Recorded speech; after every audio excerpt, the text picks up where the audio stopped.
We saw that in slow-mo in the highlight reel. We'll see whether we get it again as we get into pick and ban for game number 1. SANDBOX versus the Afreeca Freecs. Afreeca staring down the barrel of a 2-7, much like KT and Gen G. This is where they have to make the change. And on the blue side, I'm interested to see what you ban from SANDBOX, because there's definitely champions I have underlined, 5-1 Thresh, most played, and very high win rate. Yeah. The Joker, for example, they still play Aatrox on 9.3. You don't really feel like you need to ban that, but it's something you have to remember.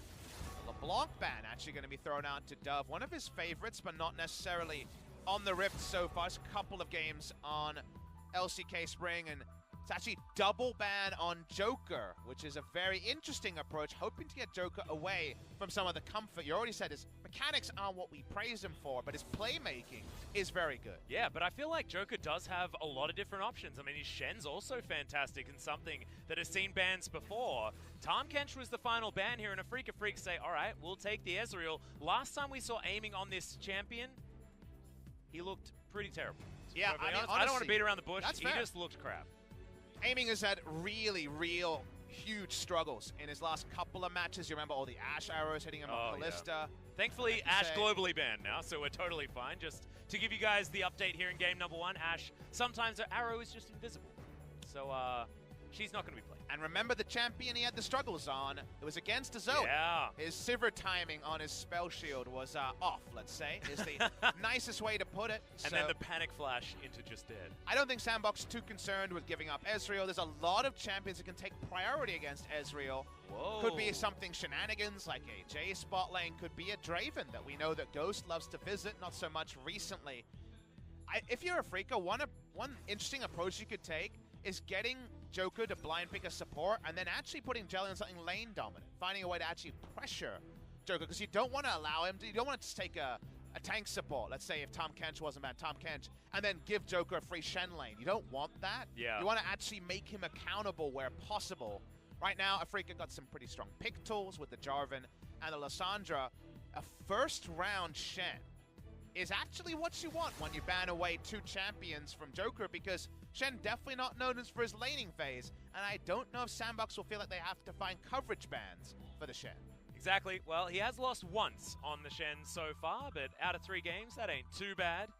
And SANDBOX pretty good at getting through the laning phase and then using him as a battle tool in their split push play that they do around the map. And with Tahm Kench banned, they banned it themselves. He is the only other option, really, for facilitating that sort of play from the support position. But if I'm a coach of any team playing SANDBOX the next couple of weeks, I look at this draw so far and I'm like, oh, I need to know how this game goes. And the reason why I say that is you take away the ultra comfort of Galio and Thresh, and SANDBOX a first rounding support Shen, a champion that straight up sucks in the 2v2. So when you see that, you're like, is this finally the way that we attack SANDBOX? Is this something that will work? It's a very interesting learning tool when this game is over. The hindsight is going to be very valuable.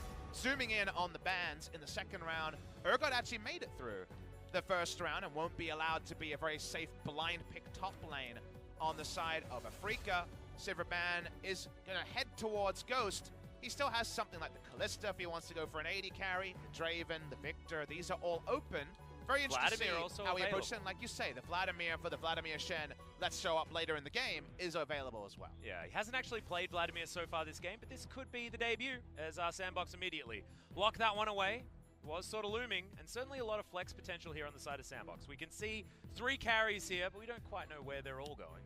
Now, it's Vladimir Shen, most likely as a duo. Of course, Shen can flex, but it's a support so far, effectively, in 2019. Yeah. And it's also Ghost's Vlad. And you noted that it's his first time playing this season. Let me tell you a story about Ghost Vlad. Is maybe we'll have a lane Sejuani or Jarvan in this game. Spirit, did you name change to Dread? What is happening here?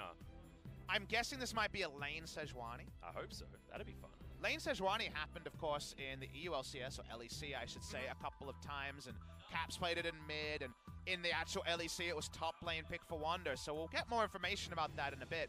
One thing I want to bring up, do you remember Ghost's BBQ Oliver's bot lane Vladimir? Because he was the worst Vlad we had in the league. He was abysmal on the Vladimir. By far. By far the worst. So we're going to see if he's actually wrapped his head around it. The other awesome dudes, the Victor, for example, very impressive. But because this is a weak laning 2v2, how will Ghost look on what was before a black mark in his champion pool. Yeah, absolutely. And as you can see, the team compositions have come together, and it's SANDBOX wanting to shove themselves as fast and loose towards the Afreeca Freecs as they can possibly go. And Afreeca Freecs with a very standard composition at the moment.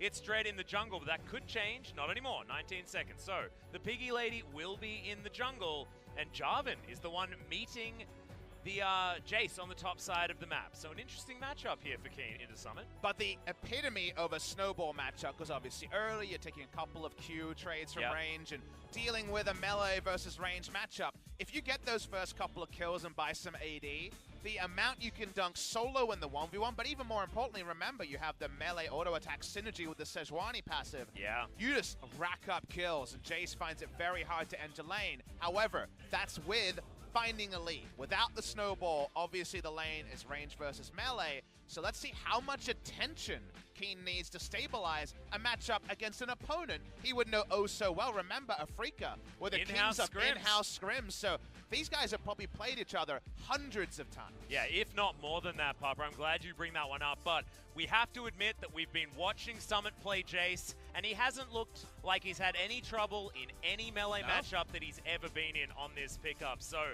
Keen's certainly throwing the gauntlet. Let's see whether it lands right now.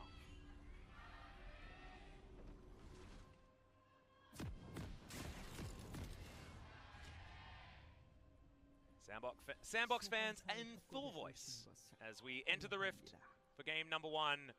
Joker thinking about a bit of a face check. Not sure whether that was a visual bug, him stepping out there as the entirety of the Afreeca Freecs minus aiming are going to walk over a ward. What a Bazinga ward that is. That ward is getting ultra value in this game. This is the sort of game you definitely want to full invade as Afreeca, because both solo lanes here are heavily advantaged SANDBOX. Yeah. Zoe is a lane counter to Lissandra. Obviously doesn't necessarily manifest at level 1 or anything like that, but a very good matchup for the Zoe. And Jace versus Jarvan, something we've already explained. Bot lane, very fine for Afreeca, but not necessarily going to have too much priority outside, say, level 2-3, where Ezreal and Braum can do a lot of work. Vladimir and Shen will take a long time to get going, but the top side here and just finding a way to get some gold on your champions, get your first item rolling, is so desperately wanted by Afreeca that fishing for an invade was one way to just warp the game state, get some flashes, and find advantages through that. Yeah, and you can see Keen, interesting choice here, has gone for Summon Airy to get those spear poke shots as they've mirrored their builds here. Oh, there we go. Summon Airy comes down. That's some lane presence. Spirit approved. Exactly. Throw out the flag. Is he going to max flag first on the top side? Ooh. That'd be one way to approach it. I can't wait for him to come back with an amp tome. His first item. That's the dream. After the first series, if that happens, I'm not sure if I'll be okay. Please check on me, Twitch chat, and check on me too, Atlas. Yeah, I will. I'll do my very best. I've already had a caster walk out on me so far this season. I don't want it to happen again. It's not you, it's them. I hope so. It's starting to feel like an ominous trend, though. Alright, but Summit keeps getting bopped by these flags, and I'm starting to believe more and more that the old APJ on the upside, could work. Remember, usually you have to start a step forward in Q, and Jace will sidestep X% of the Q trades. If you are going for E, there is very little animation to juke, so there is some validity to looking like. Maybe you go the support route. If you guys know, like Karma support, it'd be Q 3 points into max E. Maybe you go E 3 points into max Q. Yeah, sort of like the Lucian thinking as well, you know. Free nerf, of course, on 9.4. Hardened Blaze going to cost a little bit more and do a little bit less, but at the moment, like on 9.3 right now, certainly has been a tool where you put a few extra points in it. You rush Arden's Sensor and team fight as Jarvan, giving Arden's Sensor to your team. Oh, to Dread on the Sejuani carry. Think of how fast the passive is brought. Oh my goodness. Bristle will be so incredibly amped up. Spirit will be amped up too, as that's not good. Yeah, King gonna get booped back here as Dread has to come in just to protect his silly commando Jarvan. Oh man. Ships in the night on the chase there. Oh my god. Yeah. That's not the start you wanted as a Freeca Freecs. No, that's a whoopsie. That's a whoopsie. As I'm glad he doesn't have one of those weird back animations because of that skin being so incredibly old, because it could have been just even more sad if he's trying to look cool after not looking very cool. The only way that could have been worse if one of them drifted into turret range and had to flash. Oh god. Didn't happen. Bot lane priority, like we mentioned, going to be there, so that's something you can plug and play. Vlad and Shen is the lane that I've had the most nasty words for. Yes, it is not exactly... It's a lane that I feel loses gracefully, but it definitely loses every single time. It's hard to kill it with fire, if you know what I mean. Yeah. But apart from that... Unless you're deaf and your opponent's Jin. Shen, as long as he taunts out, you hold on to the pull. It gets way better. Vladimir, of course, we know, is the looming terror of the late game. Yeah. But that is a much later thing, and you feel so good if you close your eyes, wake up and it's 20 minutes in, and Shen's ready to teleport to a 1-3-1 side laner, and Vlad is just wave clearing a mid. It's the before part that is the part you tend to forget. It's kind of like when you have an epic pop-off game as AD carry and then walk into lane the same champion, like, I'm slow, and I attack real slow, and this is what happens in the early game, unfortunately. That's why I like swapping champions after every single game, otherwise I just get depressed and I keep cancelling my autos. Because Good way to stay in wood tier elo as well. I know, right? Never just main one champion is my motto. LS disapproved. Yeah, I just don't like winning, Papa Smithy. It's not my plan. Gina fan for life. Aiming and Jelly. Gonna continue pushing this one forward, but at the moment you can see that Ghost and Joker are not really getting too threatened here. CS gap by about 20 at around when the laning phase ending is a decent one. Is okay, Joker dives on forward, gets a lot of value out of the Spirit's Refuge. As Ghost was maybe slightly on a different page, but his time to get some free farming in is definitely time not wasted. Spirit's Refuge is of lesser value in Ezreal Braum lane because the Q, of course, not going to be dodged by Spirit's Refuge, and you can start the Braum passive at least with the Q of his own. So, yeah, the fact that you can do that negates some of what is sometimes huge value. Especially against Braum. Yeah, exactly. Braum. All right, there's the flash in. Aiming is being ignited as Ghost doesn't want to blow his flash here. Joker.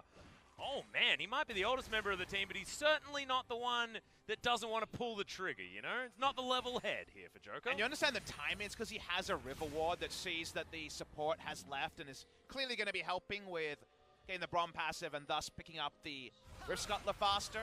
But that was a timing where something could happen. Unfortunately, his lane partner is Vladimir, so there's no way for Vlad to do anything. The minion wave is in the wrong spot, and it just ends up being a donation of both summoners and not even forcing aiming out of lane. Well, Ghost's trade was to catch up in farm, which, in a Shen Vladimir lane, lose gracefully. That ain't bad. You know, you got to use Vladimir and Shen laning terminology when it comes to describing whether or not we're winning or losing. This reminds me of solo queue where you feel like you could hit that epic taunt flash and you nail the mechanics. Unfortunately, there are no allies near you. No one else can get over the terrain that you were able to. You're right. He actually impressed us mechanically, but that wasn't the spot to do so. No, it certainly wasn't. It's like when the Jarvan, flag drag cataclysms. He's like, I got him! And then he's dead. But he didn't have flash. Why didn't you get in there? Where are you guys? And they're like, not even on the screen. Beautiful. So I'm glad that Hecarim's out of the meta for that reason, although he's still certainly in solo queue at the moment. He got buffed too, so actually I think his solo queue win rate could be pretty insane. Yeah. On patch 9.4. Not in my Woody alert like we've been referring to. I think SANDBOX have pretty supreme siege, which is two champions to discuss. The Zoe and the Jace are siege enders of repute. Side lane wise though, we already mentioned that the Jarvan versus Jace might actually force it to be a siege game with the Jace rather than a side lane Jace game, and even Summoner being down on Jace will be pretty consequential. Scaling-wise, 5v5 is so weird to talk about because SANDBOX don't really 5v5. Vlad's a 5v5 only champion, but he might end up being a side lane champion and trying to push a lead. He can also do that, though. Exactly. You know, he can put a Vladimir in sort of a Nasus or a Lowy situation where he makes a whole bunch of people come to him, and then you can take things elsewhere on the map, and that does fit SANDBOX's style just in general as a team. Isn't it weird to consider we might have Vlad 4-1ing as the notable, as the AD carry player, and then sieging with everyone else? Very strange. Very, very strange. Is also gone to finish off the Proto Belt for a one-item spike instead of getting the Fiendish Codex or anything like that early on as Dread looking for Joker, but we'll be able to just taunt his way over the wall. Dread should definitely have ulted. Remember, Joker has no summoners, so that was a free chance to at least try something, and ends up just holding on to the ultimate there. Unsure why he was so defensive in that scenario. I think Afreeca's snuck in here. Not sure how he managed to do that. It looked like he did it right under the nose of the Afreeca Freecs, but feels like he has actually made it forward as Joker. Oh, baiting, what do you reckon? As there's the Arcane Shift, and on Fleek, he's biding his time. He made it to level 6. There's the flash. Immediately out from aiming. He will have that E back off cooldown relatively quickly, but the knock-up's not good enough there for On Fleek, and hasn't popped the ultimate, thankfully, so they will have an opportunity to utilize that further down the track. Definitely was able to sneak in. That part was confirmed, but just like with the Shen Taunt Flash, no follow-up available for the duo lane with the lane spacing. It's all happening around a duo lane that's pretty content to farm, but despite there being quite a lot of action bot side, hasn't stemmed the bleeding to a noticeable degree. No, not happening just yet. You can see Keen, he's built his Ninja Tabi, hasn't been able to complete something like a Tiamat just yet, which you could imagine is going to be coming in relatively quickly in this build. We'll see where his build does decide to go. I like more AD, but I think you can see that you can go tank. But you have to go full damage because you have so much threat onto Zoe and Jace that Yeah. I think it's almost incorrect to go for any tanky builds. And you can go 2-item spike, something like a Black Cleaver. There's a lot of different ways you can approach the damage. Like you say, Tiamat, Hydra of some description is usually the start of a Jarvan build. Yeah, where he goes. Aside from that, Black Cleaver is something that would make a lot of sense, but I don't really know what the Jarvans on the top side of the map have been building as of late. I know I personally go Lethality, but it's probably not a great move. Okay against Jace, but I think you want to go something that straddles the line a little bit more in terms of impact against other champions. Been a slow game. No neutrals taken. Rift Herald not even scouted at this point. Not often it's 10 minutes 30 and there's no ward of any description on Rift Herald. Yeah, exactly. It's almost like these two teams are wondering how the heck it made it to 10 minutes because nothing's actually happened just yet. And SANDBOX are a team that have generally been through at least 5 kills on both sides of the Rift so far in a game like this. And we should note, given it being Vladimir Shen, Wake Me Up when 20 minutes ends, does seem to favor SANDBOX. They will have that mid-game window where they can actually get a fight, or if they can extend the lead around the Jace, or build a lead there. There are a lot of tricky things they can do in the non-interactive Vladimir laning phase. Yeah, Jelly gonna have the Winter Bite off cooldown as Dread dives on forward now. Still hasn't thrown out the ultimate, but Jelly, he's gonna throw out his. Joker will be falling. A lot of CC going down though. Hemoplay getting some value from Joker to the Infernal Chains. Pull back, Jelly, they're not ready for it. As Yucal down here on the bottom side will claw his way. Oh! Summit predicts it! And SANDBOX even the trade. At the prediction there from Summit. Nicely done against his old squad. Down goes Yucal, not an old teammate, but someone he likes to add to the kills. A lot of action bot side. Seemed like Joker will give up his life up for nothing. They do exit with a kill. Yeah, Joker actually had his flash available, but his priority was trying to taunt up as many people as possible, and thankfully for SANDBOX, they're able to take down Yucal. And if that's not the most SANDBOX thing you've ever seen, I don't know what is. The support saying, well, I could get out, but nah, I'm going further in. I don't care if I die, even if it's first blood, if we can get anything back for it. Honestly, if you're flashing out there, you're gonna die anyway, so save it for a taunt flash, thinks Joker, and it ends up being a smart call. He's back in the lane. Still has his ultimate available. Laning phase extends. Really nice little moment there for Summit. Justifies the teleport. Yeah, very nicely done. Let's have a look at it again. And watch the replay through all of this. Remember, it's SANDBOX fighting before they like to. They want another 10 minutes of farming around this duo lane. Joker's super low, but gets a 3-man taunt that extends this fight longer. There is no decision to teleport for Keen. He's on a back timing as far as we can tell. Goes over the wall. Yucal doesn't take the max range of the E either. It's not about a fixed distance like a portal jump usually is. Yeah, he just wanted to get the heck out of there, right? And it gets punished by the EQ from Summit. Really nicely done there from SANDBOX, but as the dust settles, it will be a slight advantage over to the Afreeca Freecs, and that kill going on to Dread will accelerate this Sejuani just a little bit, and keeping him in relevance against On Fleek will be important. Sejuani, of course, going to be able to farm out very, very quickly, and we can see Keen already does have that Tiamat built up. Where he goes next is the question mark, but because Summit left lane, the Jarvan's feeling a little bit better here, despite the fact that the one kill did go over to Summit. But this is a very good macro decision because they're starting the Rift Herald top side, even though, because Summit doesn't have teleport, they know they can't respond to an Ocean Drake play. Yeah. But you just go around Summit, have the Shen ultimate, whether he's there in melee range or not, and make a play. Now, Ghost has walked up pretty damn far. Yeah, it's a very early pull there as well, as Ghost has to flash to get out of the way. Hemoplay does go down. There's the Stand United. The Shen's going to turn up, but that may have just delivered a kill over to the Afreeca Freecs. Aiming is going to grab his first of the game. And Joker gets out and he's like, what the heck were you doing, Ghost? You got yourself killed. And that's one of those solo mistakes. Is the macro lane assignment was right. Ghost walking up and saying, what's happening around this Drake?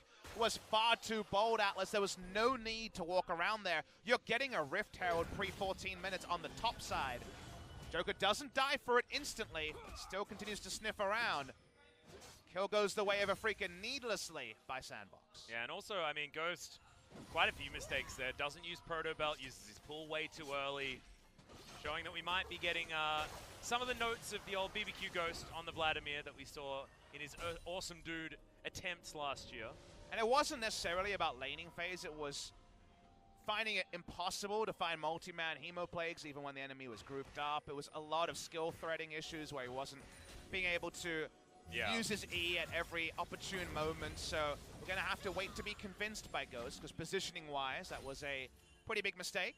Now the maximum punishment is a 15-minute Ocean Drake, which is certainly not going to be the Drake you're looking for. A first spawn Ocean is great, but you want it 7 minutes in, not 15 minutes in. Yeah, the laning phase is pretty much over at this point. But they will be able to grab it, cycle to the next one, which will be Ocean number 2. If only you could get to 11 Ocean Drakes. It's not a thing that you can do. I think it's one that's pretty valuable for SANDBOX, because then when we see a 4-1 of some description, Jason Zoe would love to have at least one Ocean Drake, especially after the buff. Oh, Yukal would like half of his health bar back again. He's not going to have it at this point in time. Barrier picked up from Dove. As he goes to take a turret shot, which is pretty perfect timing there, as the Rift Herald goes down in the mid lane, and Yukal, he's not exactly at a health position to actually make a play here. Or an item breakpoint. He has a revolver and Merc treads, because he's trying to be respectful in a tricky lane. The poke starts, and while the Rift Herald doesn't get all the work done, just a little bit of standing turret HP in the mid lane left for Afreeca Freecs. And also just a lot of resources needed to defend against that Rift Herald to stop that outer turret from going down. So aiming now by himself, Ghost and Joker are going to get the shove in. And the Vladimir is up to at least some better items with the Sorcerer's Shoes and the Fetish Codex, heading towards that 45% CDR that we know and love. Farming out on Lissandra in a very tricky matchup really does remind us, though, of some of the Aurelion Sol play we saw from Fly yesterday. Picking up this roaming mid laner, which Yukal's been playing a lot, and a player with a lot of high expectation when he jumped onto Afreeca Freecs, a player who was so clearly hyped about joining a squad, famous for playing a lot of internal scrims and practicing a lot. Would have thought he would thrive in this scenario, but we know Yukal can be a weapon, Atlas, and they just haven't really found a way to weaponize him, because if you're just wave clearing in a bad matchup and building respectfully, it's not really improving the state of your team's early game. The worry for me is that he was always a man like beyond his years, was Yukal. He was always someone that was known for keeping a level head no matter what, and he's just not playing like that this season whatsoever, as the Afreeca Freecs are looking to turn that one around. That's an instant kill on the Shen, and a very proactive play coming in. Yukal tanks the turret and everything's fine. The opposite of a caster curse, one could say. Bit of a poor teleport, though. Teleport very needless. They had vision on the enemy duo. They're getting out-traded here by SANDBOX because they just put too many people bot. Well, I mean, Ghost might even actually keep himself alive here. That was a good Sanguine pull. Dodges out of the ultimate. Still might not be enough, as the Winter's Bite is going to tag him up. No pull available. There's the flashes forward. Stand United again. This time not going to deliver the Shen, because the Vlad dies too fast. Second kill there does negate some of the good movements, but I believe they were able to take both mid lane towers. That's a really long mid lane now. Yeah, the map is all of a sudden extremely open from the middle. Afreeca Macro and Ghost Vladimir, both of them counting against them, both worthy of some scoring there. Some big mistakes on both sides. 2 kills for 2 turrets, and a turret trade means overall maybe a small improvement for Afreeca. But watch this play. Right now, what do they know? They know they have a teleport advantage, so we follow here. To the credit of Keen, there is no wards to show that Jace is not there for a counter gank, and Jace shows himself mid. They continue to move forward, so it's not we had full information and made a worse decision than possible. But in the end, it looked like they'd get away from this. Ghost ult is fine, but actually he just moves up for a Tides of Blood when he could have just disengaged and lived. Instead he dies.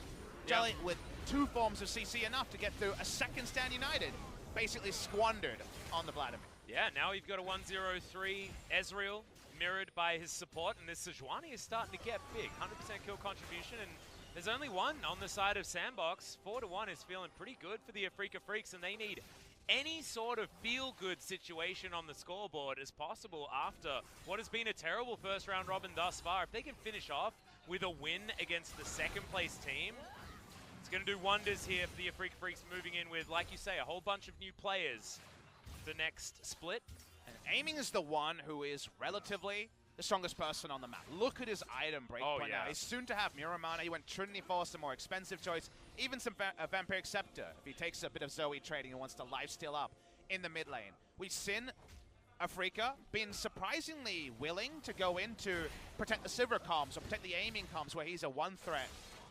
And he needs to actually be able to vindicate that as Joker's too far up. Yeah, he is. He's going to have to flash to get out of the way. This one, Dub immediately cleanses Dread's ultimate, but they're going for Joker. There's a conga line to get rid of this Shen. And Afreeca Freecs will be able to take him down one more time. And remember, Afreeca are fielding the roster with no Spirit, where mid-game shot calling has been their biggest problems. They traded down in terms of the turrets. Let's watch how they play out this game, but this is usually where a lack of smart macro play has hurt Afreeca's lineup as it's fielded today. And it feels like it's happening right now. You can see Jace towards the bottom side, Vladimir towards the top side. Towers fall in quick succession, but it's only one for our blue side. It's two for the red as... yeah, Ghost and Summit really taking a lot just for a death on the support. 4-2 in turrets, the evolving question mark here. And SANDBOX, when they eventually group around turrets, already have the Jace and Zoe to rain hell. So they're running Afreeca around the map. Afreeca just grouping too early, trying to force something in mid. When they don't have their lanes in the right spot to be so bold in one lane, just have Aiming, wave clear. Watch the mini-map here. It's actually more important than what's happening on the map. You're like, oh, Joker, what you doing, mate? You're too far up. But on the mini-map, Vlad's pushing in. There's no coverage for them there. Not even any wards. Blue wards on the top side. Jace pushing in bot side. All they can do after this is take a mid lane turret while they're just slammed across the map. Exactly. And that bottom outer turret fell, and it's understandable that it did, given the fact that it's Ezreal Braum against a Vladimir Shen lane. Aiming goes back to base, is going to augment his build just a little bit with a QSS, but that is not moving into his next tier territory just yet, but he is very strong at this moment in time. It's their latest attempt to wield Aiming as the ultimate MVP of their comp. Again, we talked about the Sivir comps. Now he's on Ezreal, who's hit his item spikes way ahead of the clock. It's just that Aiming has made so many critical game-losing errors that it's just undone what has been some good passage debate or some comps that could work. You have that asterisk of, can they make it work in this particular game?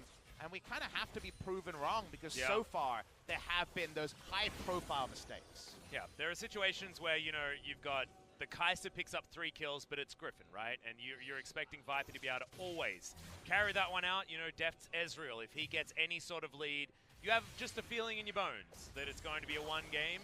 Aiming on the Ezreal, I don't have that feeling at all right now. I have a feeling that SANDBOX are well and truly not out of it yet.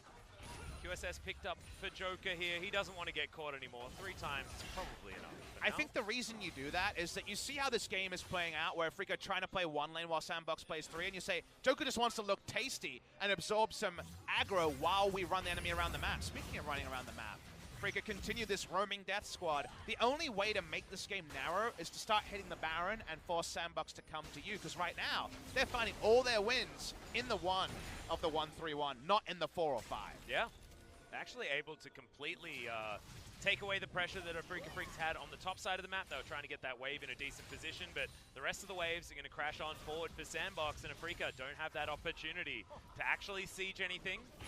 I feel like this SANDBOX composition as far as anti-siege is working in a really unique way, where they've got enough pressure elsewhere on the map to avoid Afreeca Freecs ever being able to group up without just losing trades.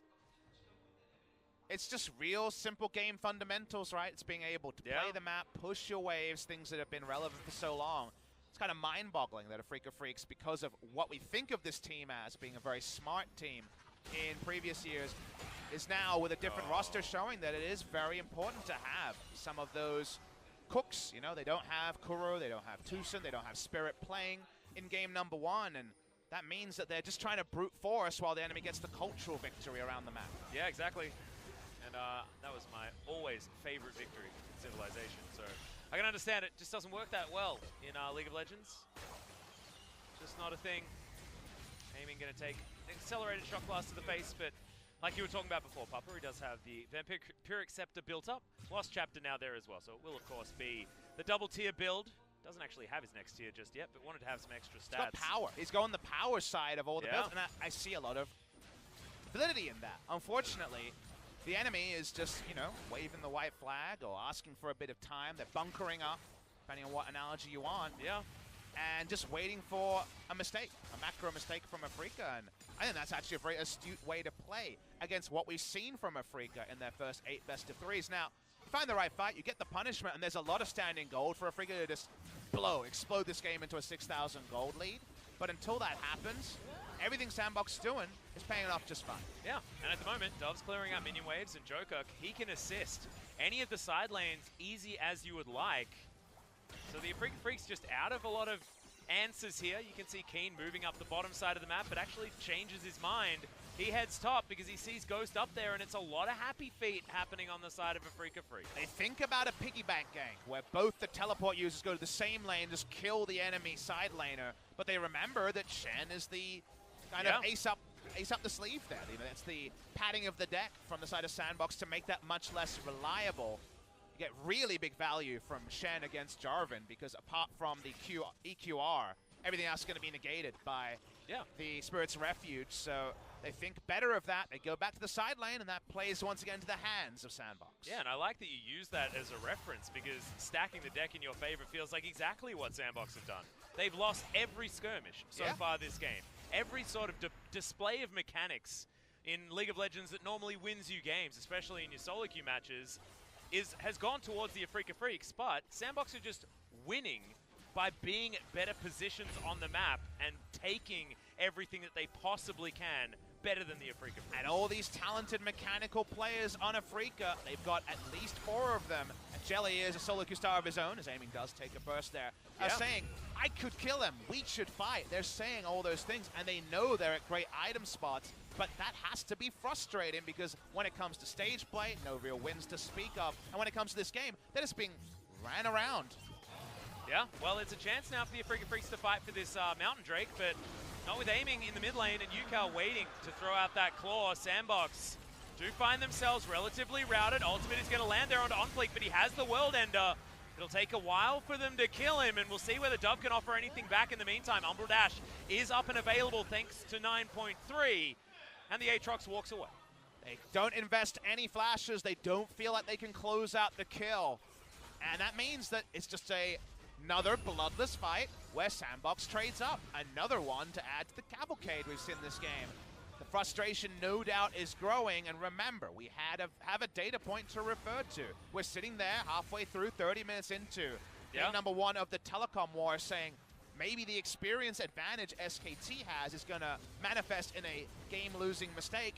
And then Zenit very much followed that up with a huge individual error. Any errors like that from Afreeca and SANDBOX are poised to just swoop in and take a Baron and then drop Jace, Zoe plus Baron equals game ender push potentially. The thing that I'm really confused about and also just fascinated about, Papa, is that that sentence even exists here in 2019. You see this matchup on paper without seeing the rest of the year, and Afreeca Freecs versus SANDBOX should be Afreeca with the experience, even if you know what the roster is. It's just absolutely insane that this team coming in from Challenger, the team that promotes second underneath Dam1 Gaming, are now second place here in the LCK, and we're using sentences like SANDBOX is the team with all the experience and the level-headedness, as right now, Dread's been routed, and he's most likely going to go down. Yeah, there we go. OnFleek just dives on top of him and dashes away. 3 million in mid lane are being run around the map by now the death squad of SANDBOX. Ghost's going to have to slowly mill away from this one. First pick actually goes the way of SANDBOX, and now they back towards Baron. So he throws out Paddle Stars, and how will Afreeca deal with this Baron start? Yeah, Baron is going to get started here. SANDBOX of old rearing its head as Ghost in position for a flank, but he's going to get found out. But that just means more time is being bought here for SANDBOX on the Baron. They've got a Mountain Drake as Summit dives on forward, but Jace isn't exactly a frontliner. That's a nice double taunt coming in from Joker. That might be all he can offer, but in goes Ghost. The Hemo play gets a whole bunch of work done, and now Keen has to find his way out of this fight. There is no option, but SANDBOX are very low, and I don't think they can go back to the Baron very quickly, and nor will they be able to catch up to Keen. Look like it'll be a disaster for Afreeca. It's not ideal, but it's a 2-for-1, and Baron stops. That's the most important thing. No Smite was there, as Dread is the one that went down. Will they be able to stop Jarvan's back? They cannot. Unfake even approaches with the Qs. That was closer than we first appreciated. Watching this replay, it's a 4v4 for now because they know that Vlad was starting to go the most defensive way around. Looks like it could be bigger, but the E actually misses from Ghost on most after the flash. The R doesn't get maximum value. It could have been just a game ender, but it actually ends up being a decent defense of the Baron by Afreeca. Yeah, and keeping aiming alive is the reason why they couldn't go back there, as aiming being alive may not be a thing that's true for too much longer, as Ghost clears that mini wave, but they're not able to get on top of the Ezreal as the Aatrox and the Vlad. Aiming continues to push. He is still just the strongest person on the Rift, but Ghost is ready to change that narrative, and stacking happening on that second tier item.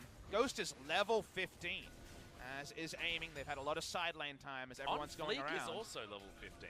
Still has a 2-level advantage over Dread.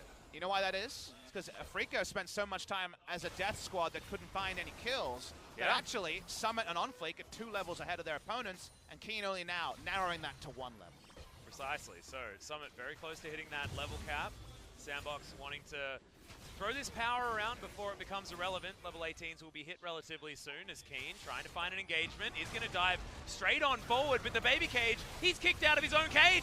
And now we've got the Stands United, and Keen is going to get taunted up. Spirit Refuge does a lot of work here as they dive the backline, but Afreeca Freecs don't find too much joy. Ghost is running on forward, Dove is poking from the backline, and you've got Shock Blast flying in. OnFleek even survives, and Ghost grabs the first kill. Look at the explosion of magic damage in the backline, and this time the Jarvan ain't going anywhere. It's a double kill for Dove, and they're just chasing down the Afreeca Freecs. That's a triple kill. Can we make it a quadra? The answer's no, but Dread cannot defend this Baron. The moment you commit and don't get kills, Zoe and Jace can just rain down hell from range, and there's nothing you can do. No full disengage available for Afreeca. They stopped the Baron the first time. This time, they're losing multiple objectives. Yeah, the inner turret is going to be picked up at the same time as the Baron, and what has SANDBOX been doing all day? They've been taking just the most objectives from any sort of advantage that they might have, even if it doesn't look like an advantage on paper. This has been a masterclass of map positioning and objective taking, and you can see already as well, the vision available from SANDBOX where they needed it was also great. If the best use of a Sejuani's time is at 31 minutes trying to solo a Drake, you know things have gone real bad, Atlas. They know that this has started. The ping was on it already. And I don't even know whether he can finish it. 2,000 health is not something he's going to be able to burst down, and he has to get out of the pit. Thanks for the leash, says SANDBOX. Well, that was sad. Insults meeting injury a lot today, Papa Smith. That's a line we've said a couple of times, but could it be any more? They're best friends at this point. Exactly. Yeah, don't worry. It's like we don't even need to introduce them. It feels like, you know, that friend that you've introduced to your other friends like 600 times, and they've started to get really annoyed. Yeah, insult and injury are feeling like that right now. Definitely the first introduction was conducted today, and the eye rolls were had by many. SANDBOX now have Jace, Zoe, and a Baron, and that's real bad for a Freak. Yep. Not to mention a Vladimir, who's also at a pretty decent point at this stage, and after having a couple of decent team fights, Ghost is making me a believer in the Holy Ghost that the LCK commentators and fans have been calling in. I think we need Spirit back in the lineup, but unsure if that's going to salvage anything for Afreeca. Looking to join the other world's representatives, marooned on 2 and 7. Yeah. They lose this series. Only Jinna is below them. This will mean that my ladder that I want moving up the wins column is one step closer to the truth. This Harmor Life is the next one that has to do something here, as Yukal taking a lot of damage on the top side. Infernal Chains means he's just dead. Not a chance to use anything there. The ultimate even on cooldown, not sure where he used it. As Ghost, oh my god, the amount of health! He was just yo-yoing. His OnFleek is going to go golden. Doesn't actually pop the GA. Has used the ultimate already as Ghost dives forward. See you aiming. You are not doing anything, my friend, as he gets onto the fountain, but I don't think that's far enough away from a SANDBOX Gaming, who were 1 and 4 for the majority of this game. The slowest early game we've seen from this team, and methodically crush Afreeca.